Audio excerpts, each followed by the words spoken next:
Welcome to Dr. T Math. I hope that you enjoyed the video.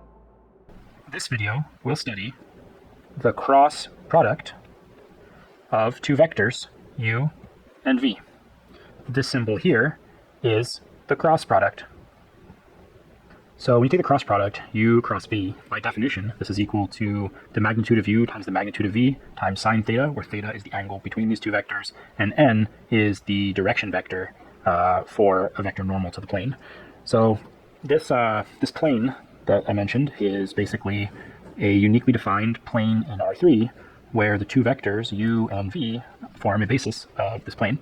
So the plane is essentially all linear combinations of these two vectors, and it can be defined in several different ways, but one way to think about it is sort of like if you have two vectors, then these two vectors naturally will define a unique plane between them. So these two vectors are embedded in this plane, and this plane is embedded in R3. So the cross product is actually giving us a normal vector to this plane, and that normal vector meets the plane at a true 90-degree angle. So it meets the plane orthogonally, we could say, or we could say it's perpendicular to both u and v simultaneously. This normal direction is u cross v, and if we normalize the cross product, we get a direction vector. So the normal vector is u cross v, which is being divided by its magnitude to produce a vector that is unit length, or length 1. So we might say that the magnitude of the direction vector is equal to 1. To calculate u cross v, which will give us this normal vector here, we want to define a matrix in terms of u and v that looks like this: I, j, k, u1, u2, u3, v1, v2, v3. And the direction matters, so here we're taking u cross v, so we must have the u vector as row 2 and the v vector as row 3. And here we're defining u component-wise as u1, u2, u3, and v component-wise is v1, v2, and v3. This here means compute the determinant of the matrix. So we want to compute the determinant of this 3x3 matrix. So this stands for determinant. How do you compute the determinant of a 3x3 matrix? Well, let's examine that briefly. A crash course in determinants for 2x2 and 3x3 matrices. So if we have a 2x2 matrix with elements A, B, C, D, and we want to compute the determinant of this matrix A, it will be the determinant of A, B, C, D, and it will be the product AD minus BC. So we basically multiply these two elements together and subtract it from the product of these two elements. So an example of this would be 1, 2, 1, negative 1, and here the determinant would be 1 times minus 1 minus 2 times 1, which is minus 1 minus 2 is negative 3. Another example is if we have 1, let's say 0, 1, 2, 3, then in this case the determinant will be equal to 0 times 3 minus 2 times 1, which is minus 2.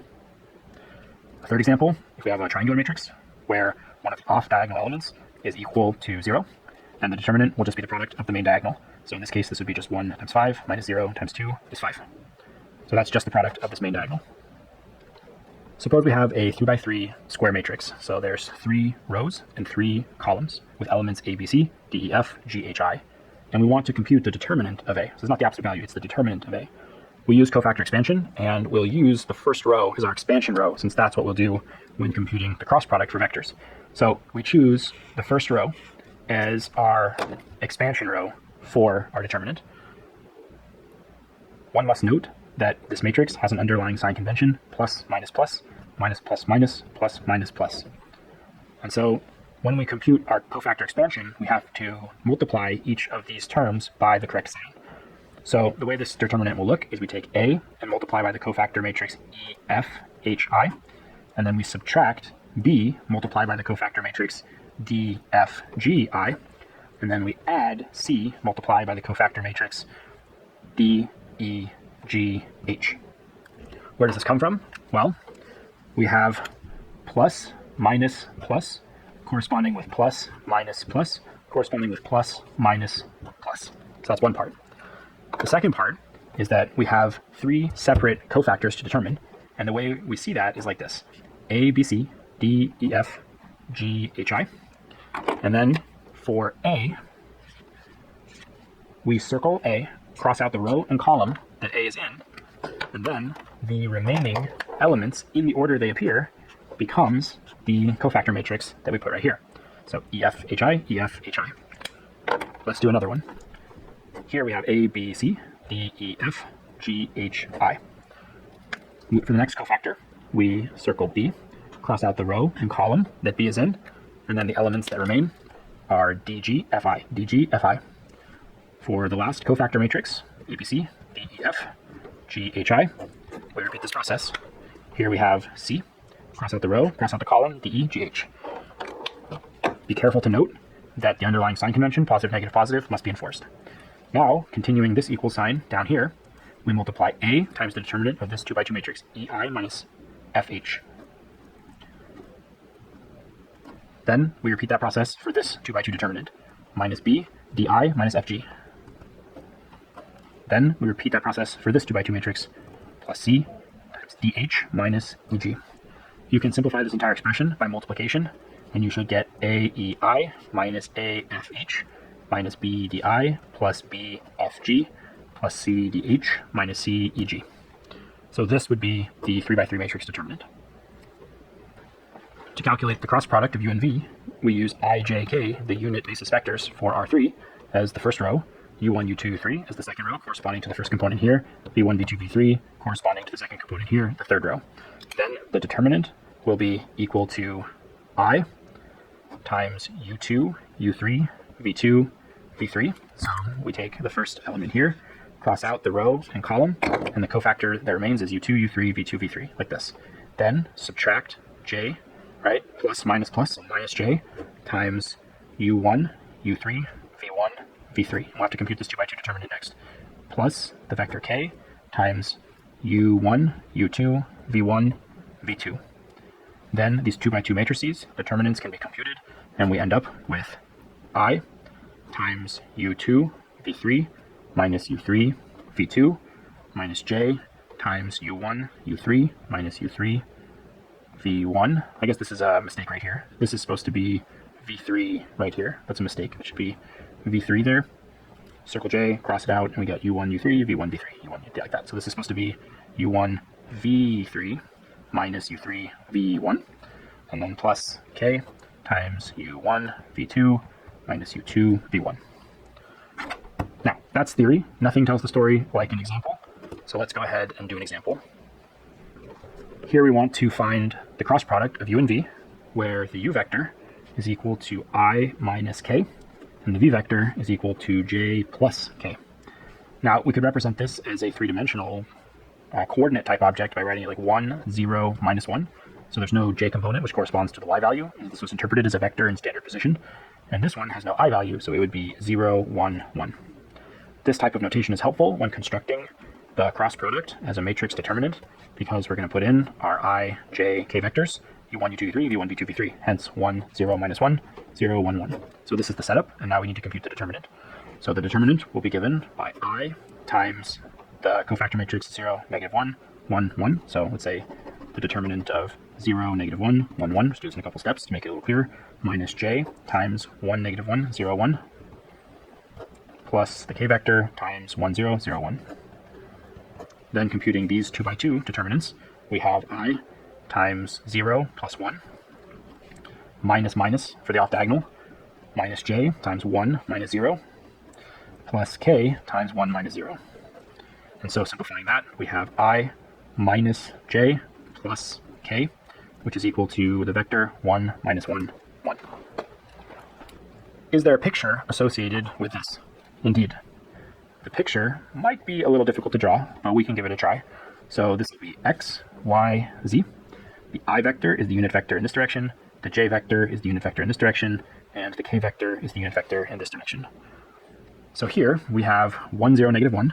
So 1, 0, negative 1. So we go down by negative 1. So there's a vector here in standard position in the XZ plane. That's the vector U. And this vector U is actually in the XZ plane. Then we have our V is 0, 1, 1. So the X displacement is 0, Y is 1, and Z is 1. So we have something like this. So this vector is actually in the ZY plane, the ZY plane. So these two vectors span another plane that is coming out towards the page. So this is in the this is in the xz plane, and this is in the yz plane. So now what about our normal vector? The normal vector is 1, -1, 1. 1, -1 in y, so we need to go to our -1 in y, so we go -1 in y to here, and then 1 in z, so we go up 1 in z, and then we basically want to maintain parallel here, so it should be this here, copied exactly here like that. So now this vector that's normal connects these two, so this point here is supposed to be 1, -1, 1, corresponding to a vector in standard position coming away from the origin, and there's actually a cube here, that if we're careful, we should be able to represent it approximately faithfully. So it should be like this, and like this. It has a corner here, so we could be a little more careful with some colors here, maybe. So there's a cube like this. And this vector here is orthogonal to both of these vectors. So it's a little bit tricky to see, but this vector here is actually perpendicular to both the u vector here, meeting at a right angle, and the v vector here, meeting it also at a right angle. And so if we were to draw this from another perspective, then it might look something like this. So if we take this picture here and rotate it, we could see something more like this. That's u, that's the v, and they form a plane. And this vector here, u cross v, is actually meeting v at a right angle and also meeting u at a right angle. So it is orthogonal to both u and v, or to this plane spanned by u and v. I should draw this just about like that. So there's a plane like this. So it's a little bit difficult to get your head wrapped around the picture, but basically this plane here would be equivalent to this plane here, like that. And then the vector here would be the cross product vector here. And you'll notice that there is a preservation of the orientation between these two pictures. So the cross product computes like this from u cross v, going upward by the right hand rule, you might think, and that orientation is preserved here.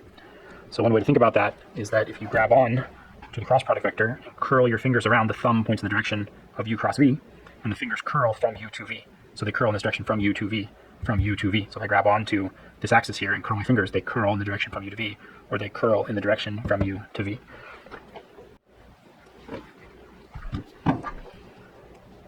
There is another noteworthy check that we can make, which is to actually check that our normal vector is normal to both u and v, and that can be checked using the dot product. Recall, u dot v is equal to u1, u2, u3, dotted with v1, v2, v3. This is the scalar product, or the dot product, or an inner product, and this is equal to u1 times v1 plus u2 times v2 plus u3 times v3, which could of course be written in a more compact notation as the sum from n equals 1 to 3 of ui vi. I guess this would be n, so un vn, since the index is n.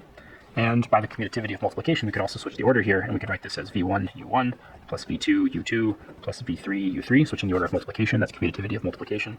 And so in this case, this would be v dotted with u, and that shows us that the dot product is in fact commutative. We can take the order either way that we like. So u dot v is v dot u. So now let's put this to work with the understanding that by definition, u dot v is the magnitude of u times the magnitude of v cosine theta. This is a positive number, this is a positive number, and so we are of course studying the geometry of these two vectors with our dot product, or you might think about the alignment of these two vectors. So this is theta, this is cosine of theta. We're evaluating this from 0 to pi, with pi over 2 in the center. This is 1, this is minus 1, and then of course we have now our vector u and another vector v, and the angle between them is the theta in this equation, right? So this theta here is that theta there, the angle between the two vectors. And so when cosine of theta is pi over 2, that tells us that u dot v is equal to 0. So in the special case that the two vectors meet at a 90-degree angle, then this theta is equal to pi over 2. In which case, we have that u dot v is equal to the magnitudes of these two vectors times the cosine of pi over 2, which is 0. So it's a constant times the cosine of pi over 2, which is 0 because of the cosine value of pi over 2. So we say that u dot v equals 0 if and only if u is orthogonal or perpendicular or meeting at a right angle to another vector v. So that's a little geometry of the dot product and some algebraic work for that object. So we can prove the orthogonality property using the dot product. Recall that u dot v equals 0 if and only if, meaning it's a definition, u is orthogonal to v, which essentially means that the two vectors meet at a right angle. in this case, we want to show that our cross product vector is perpendicular to u, and our cross product vector is perpendicular to v. This is true if u cross v dotted with u equals 0, and similarly if u cross v dotted with v is also equal to 0. So we need to demonstrate both of these properties, and that will indicate geometrically that our normal vector u cross v happens to be orthogonal to both the v vector and to the u vector. So let's prove this.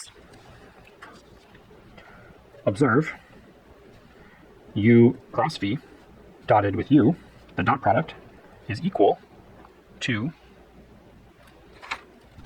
1, negative 1, 1, dotted with 1, 0, negative 1.